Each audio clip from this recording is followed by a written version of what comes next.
Salam la famille, j'espère que tout le monde se porte bien. La leçon qu'on doit expliquer aujourd'hui concerne quelle FDS LS moom la concerne tey lan mooy seen rôle ak kañ lañ leen di utiliser ak kañ lañ leen di utiliser yii di les déterminants interrogatifs wala les déterminants exclamatifs nga xam ni ñoom dañ leen di utiliser ci pose une question nga xam ni mën nañ ni ce sont des principaux mots pour poser une question ou bien des questions tey moo la ñëw explique ko waaye càmbar ko bien avant balaa ñu dugg ci contenu la leçon ñu fàttaliwaat leen comme d'hab tout d'abord pour ngeen abonner sur la chaîne comme ça pour nga mën a améliorer et augmenter votre niveau de français surtout la grammaire française nga jaaree ko ci chaîne bi di comprendre le français en wolof. J'espère que c'est clair.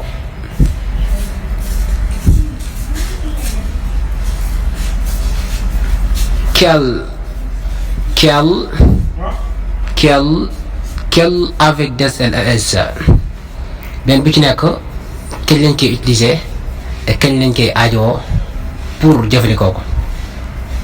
sont des déterminants ou adjectifs interrogatifs ou exclamatifs qui s'accordent avec le nom auquel ils se rapportent. yii comme ni nga ko gisee nii ay déterminants interrogatifs lañ wala ngeen ne adjectif interrogatif lañ wala ngeen ne ay déterminants exclamatifs lañ wala ngeen ne adjectif exclamatif lañ boo ci wax baax na déterminant wala adjectif c'est la même chose moom lañ yoo xam ne dañuy ànd ak nom bi nga xam ni moom la lënkalool maanaam ay déterminants interrogatifs lañ yoo xam ni wala exclamatifs yoo xam ni dañuy ànd ak nom bi nga xam ne moo leen lënkalool ci genre ak ci nombre comme ni gisee ci exemple bi quel avec des L seulement masculin singulier lay désigner quel avec L ak S masculin pluriel la quel avec des LE féminin singulier lay désigner waaye quel bii nga xam ni avec des LS la féminin pluriel lay désigner kon pour mu leer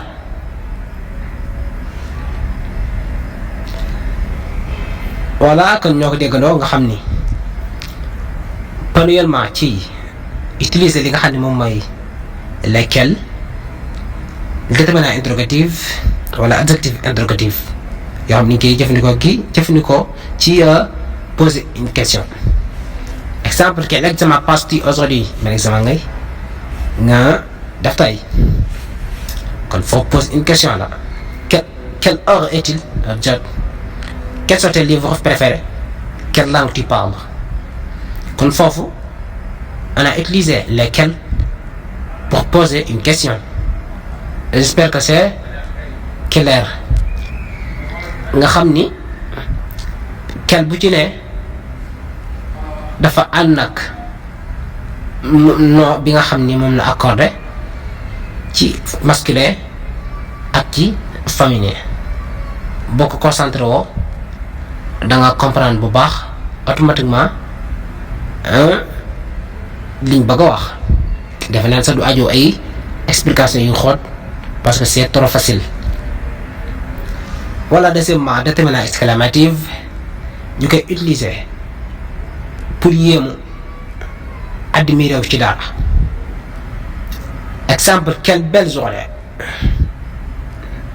quel beau film quelle fleur magnifique quel exploit nga xam ni on a utilisé lesquels admirer ngir yéemu ci ay mbir journal bi ndax am ñu def ci moom yéemu ci moom film bi fleur bi exploit quel kon yooyu ay admiration ay yéemu la kon foofu mooy deuxième position bi nga xam ni ci lañ utiliser li nga xam ne moom mooy les quels avec la différence pour désigner li nga xam ne moom mooy admiration yéemu defe naa ni loolu leer na wala ñëw exposé li nga xam ne moom mooy l'exercice comme ni ñu ko daan defee tout d'abord mu ne complété par quel ak seen wuute benn ci nekk nga xool fii place am convenable bu mu dëppoo nga teg ko fa. Économie as-tu